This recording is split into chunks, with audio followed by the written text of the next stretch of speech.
As soon as you went in the auditorium, you could hear it. There was a homeless woman who was mentally disturbed who'd found her way into our building and was trying to commit suicide in our baptistry.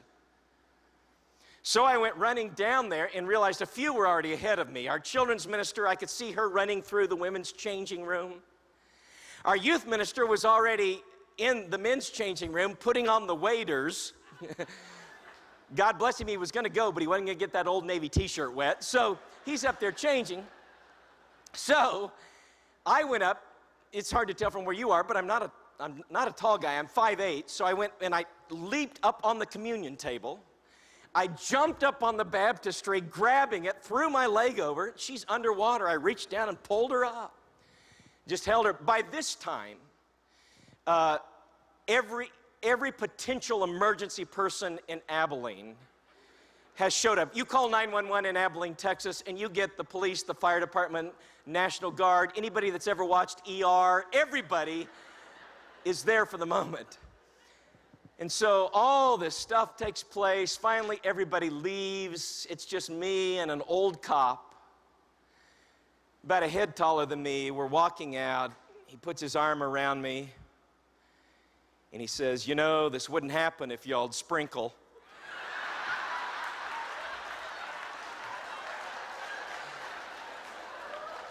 And I thought, I know, but it just wasn't the time to talk to him about it more. But if I spoke about baptism, it wouldn't be so much to talk about that, but it would be to talk about the powerful thing that Christ has done in our baptism.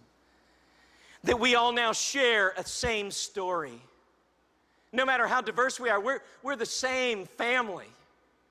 It looks different in families, doesn't it? It looks strange in ours. We've had a little whiplash. Our first son was a National Merit Scholar, is now doing his residency at Duke. Our second child, Megan, was mentally handicapped. In the short 10 years of her life, she only spoke one full sentence. She'd thump her chest and say, "I'm Megan. I'm Megan." She lived 10 years, but she knew who she was. And so we always said in our family, we're not going to set as some model of success something that applies to him but not her, because we're a family. And when you take my larger family, it really is kind of strange. When my youngest was 12, he's 16 now, but when he was 12, we went to the West Coast and we went to my uncle and aunt's house.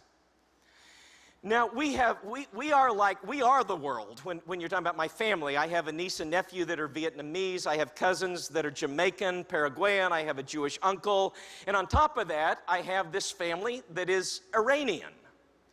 So we went over there. It's my uncle, Iraj Brumand, and my cousins, Anahita Marika Brumand, Iliad Husheng Brumand, and Aunt Carol.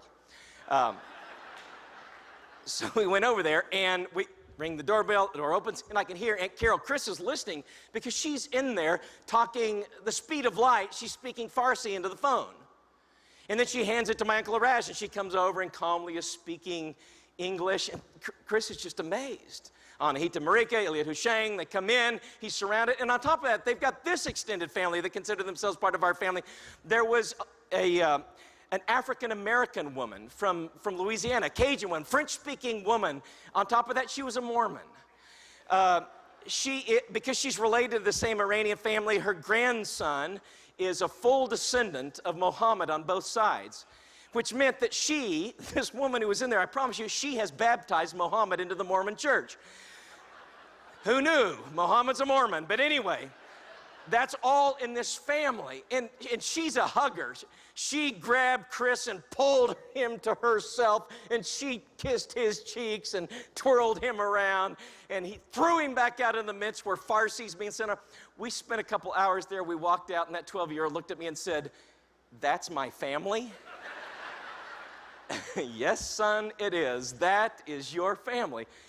Well, that's what happens with the people of God. We are family. We have the same story. I'm in the middle of 3 years of talking on the theme Storybook Lives, trying to remind my church that there is a story that tied us together. This last year, telling stories of the Old Testament. This year, I'll tell stories of the gospel. And the year after that, stories of the early church. Even up to now, stories in our church. But in this past year, I asked the children in our church to tell the stories before I preached on them. This one is by my 6-year-old friend, Eva. Eva is going to tell the story of Joseph because it's our story. It's the story of the church. And I want you to listen to Eva tell this story.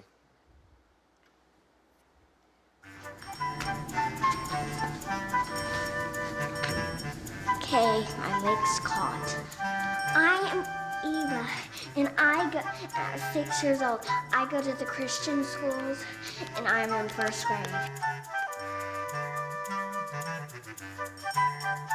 Today I'm talking about Joseph and how he was his dad's favorite and his brother's worst. Joseph had 11 brothers, and Jacob was their father. Well, Jacob loved Joseph so much